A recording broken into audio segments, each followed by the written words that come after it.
what we're doing right now is preparing for death. Yes? Everything that we're doing is preparing for death, right? So how can a murid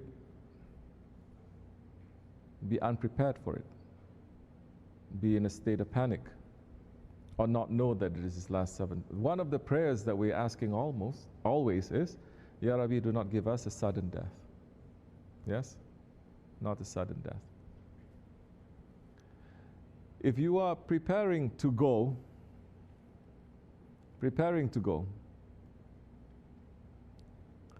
and some people, they prepare buying tickets. That's how they prepare, yes?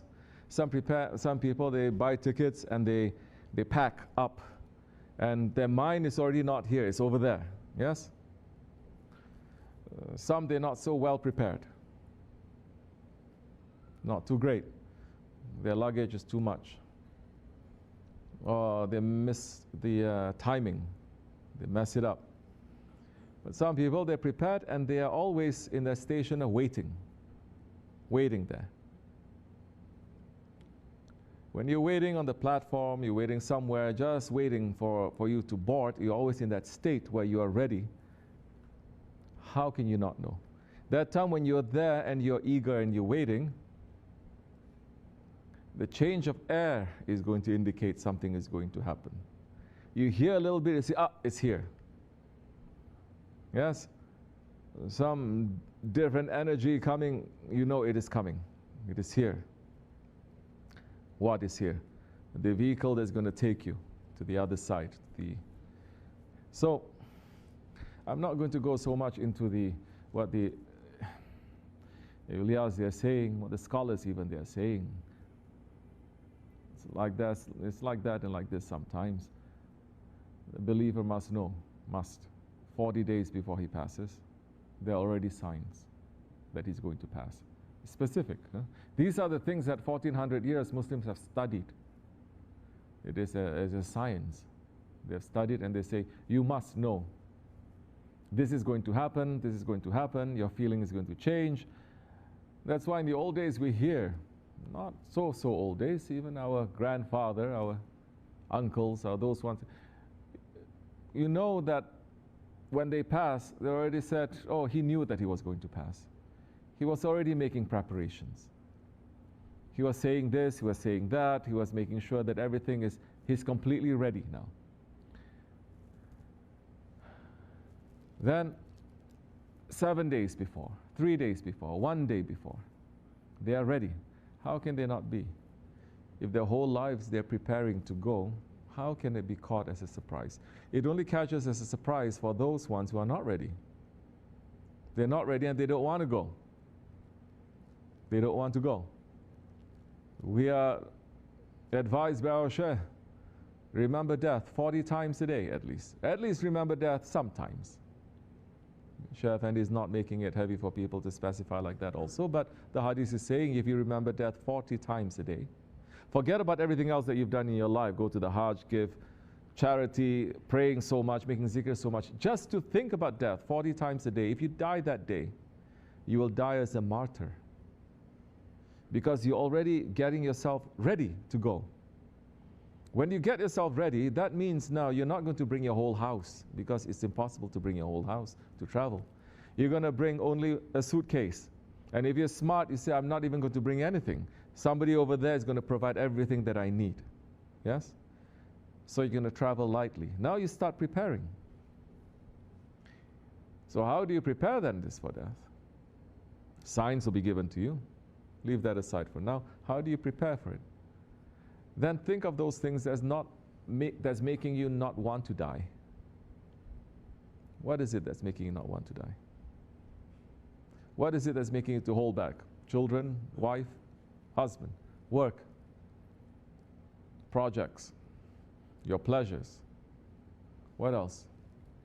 But the reality is, if that person comes and asks, tells you, orders you to come, you cannot say no. No one has said no from the beginning of time until now.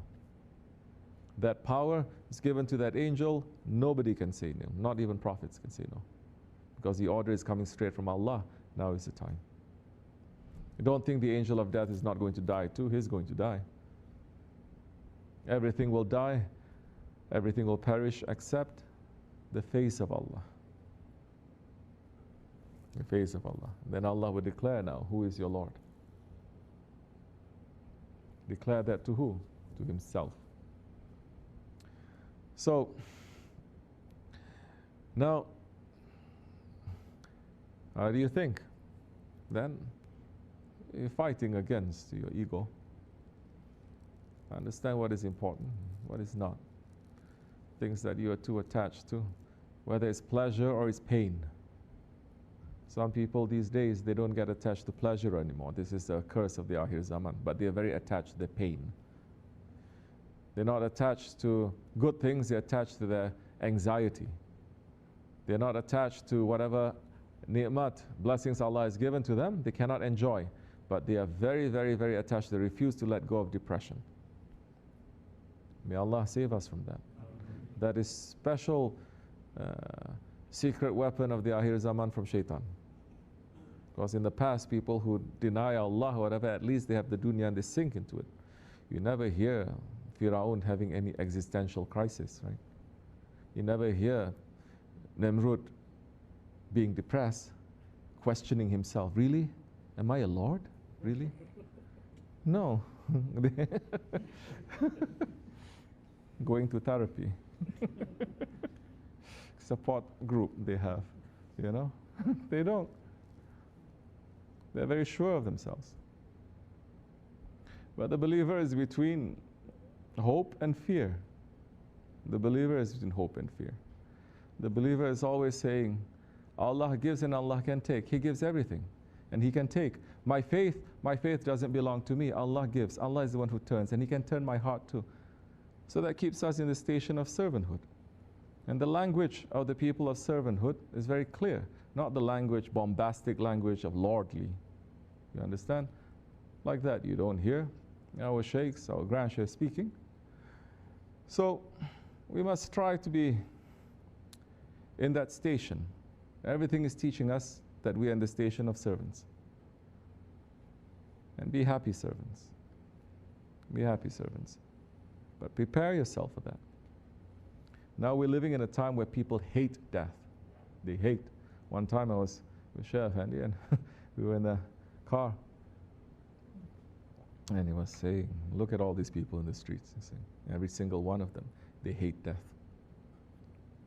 He says, not a single one of them, they made sajda in their whole lives. We should not be like that. So to prepare ourselves, to think about it often. Which means now what? They say death is the destroyer of what? Pleasures. So when you have too much pleasure, think of death. In that pleasure, think of death. Say, Alhamdulillah, shukr. Allah can take me. When you have too much sadness, think of death. Oh, that's no problem. Everyone who's sad, they want to kill themselves. But it's not that they want to kill themselves to meet Allah. In reality, they want to destroy. Destroy. So, think what we're attached to, and say, Ya Rabbi, this is yours. It doesn't belong to me. Your children, your money, whatever people are saying that you are, it doesn't belong to you. It doesn't. I don't fit there, Ya Rabbi. You make that into a habit, then you are not so attached to it. You are okay. You are a bit free from it. You understand? We are humans. We can get sad. We can get lonely. We can get this and that. But you're not going to be obsessed about it, because so many people now, they're obsessed. They think happiness is there. Happiness is with the one who creates happiness. Happiness is the one who created happiness. Happiness belongs to Allah. Ayat is saying very clearly, if you want your heart to be satisfied, say Allah. Say Allah. Say Allah is not just to say with your tongue, it is with your heart, it is with everything. So now how you recognize Allah You don't recognize Allah now. Your child is saying, Allah this, Allah that, Allah. No, you're going to say this belongs to Allah, that belongs to Allah. It doesn't belong to me. It belongs to Allah. May Allah not test us, but it belongs to Him. So you're preparing yourself now, your exit, you know. You have to prepare your exit. This whole us being in tariqat is preparing for exit. Don't now in this tariqat, you're preparing your exit strategy. That's different. Your exit strategy has to be when you die and the angel of death comes. It shouldn't be when I exit, then what am I going to, my life is going to start. Not like that. But you're free anyway. So, you have more taste from life. From simple things you have more taste. From things that is going to bother you, is going to grab you like that, you start to lose the taste for that. All your worryings, all your anxieties, you start to lose the taste. You start to have a firmer grip. It's not going to, if it's going to hold you the old days for 40 days, now it should be 7 days. Then it's going to be lesser. It's going to be lesser. It has to be. How important are things? The angel of death comes to you right now. What are you going to hold on to? What are you going to say? We talked about the last 7 breaths before a little bit. What you're going to say is what is going to be in your heart. It's simple. What you're going to say is what is in your heart. That's what's going to come out. So the question of who is your Lord, when the angel of death is going to ask, don't think if I memorize it and I say it in perfect Arabic, then the angel is going to get the right answer. No. First question is going to ask, leave other questions when you're being brought to the cemetery. First question angel is going to ask in the grave, who is your Lord? Lord means what? The one that you worship. So many Muslims are going to say, my wife, my children. They're not going to say Allah. We know that as a theory, Allah, yes. You are worshipping, yes. We know that as a theory. But who are you serving day by day? Especially in these days where there's no Khalifa, there's no clear direction, there's no compass. Who are you serving? Your country, your family, yes? Yourself. So who is your Lord? That one that you're serving, that one that you're worshipping. So many are going to say, myself. I don't listen to no one. I only listen to myself. Allah gave me intelligence, I only listen to myself. So many are going to say, my nafs, all my life I only serve to make him happy. Even in religion, I'm serving to make him happy. So these are the things that we need to think about. Who are we serving? So these are all, they're all our ilahs. Exactly. These are all our ilahs. Of course. So many people, they can sacrifice the whole world at the altar of anger. The world wars are that. So many people say, oh, the holy war, religious war is very bad. Okay, what happened? First World War, Second World War, Third World War is religious war. You decide to say God is dead, they're saying, Hasha. Okay, so what do you fight? What about the communists? They're not fighting for Allah. They destroyed so much. So all these are the ilahs. You're right. These are all the lords that you are serving. If you are not understanding who are the lords that you are serving, it's hard for you to understand illallah. Most people, they're jumping to that. Allah is making it easy. Serve that Prophet. Then you will know how to serve me. Prophet ﷺ is saying, then serve those ones who are going to represent me until the end of time, because as Allah is saying, they are humans also. They come and they go, they pass. But the believers, are you going to turn your back? Are you going to break your promise? So there's always one who's representing them. Whoever it is, follow. So, if you don't understand this and you refuse to, inside of tariqat, if you don't understand it, that's why, especially in the Nakshibendi way, they make it very simple, very easy. Okay, the front and center, it has to be that one, your share, our share, that one. our Grand Shaykh, that one. If our love for him is less than anything that less than us, our love for ourselves, our children, then we don't have complete faith. Because that is what the Prophet is teaching. If you don't love him more than you love yourself, he's saying, then you don't have complete faith. You have faith, but it's not complete. And these days, not only is it not complete, the faith is not enough to bring you to safety. That's why they say, although this is the sober way, this is the way based on Sharia and everything, yes, it's true, but it is also the most crazy way because it's based on pure love now and submission. And if you do that, then, and you make him to be more important, as the Sahabis say of the Prophet ﷺ, they say and they did, may my father be sacrificed for you, may my children be sacrificed for you, may my father and my mother be sacrificed for you. They said that, and they did it. This tariqat of the Sahabis, what we're doing. We sacrifice our bayat and the tariqat and the shaykh for the sake of wives and husbands and kids and dunya and this and that. Yes? That's dangerous because Islam is not ruling. Tariqats are not ruling. Anyone can do what they want right now, but time will come. We want to be under his feet in our shaykh. And we have, where I am with him, between hope and fear.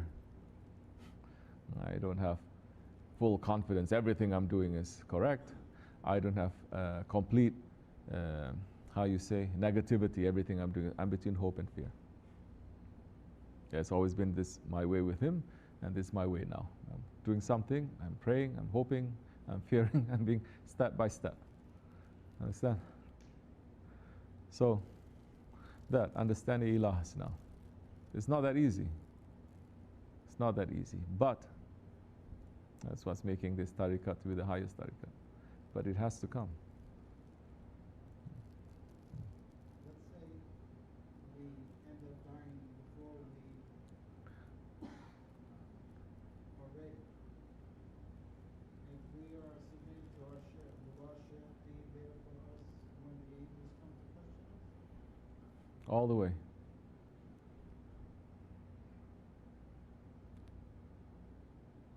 You don't leave him, you think he's going to leave you? Never.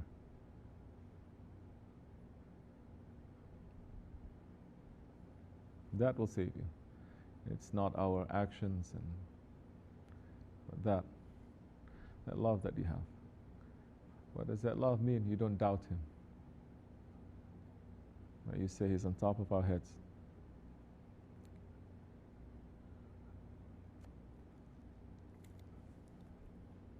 Inshallah.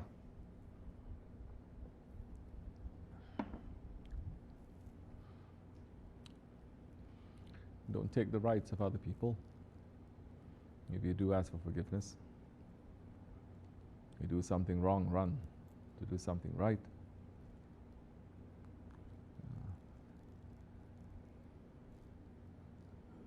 And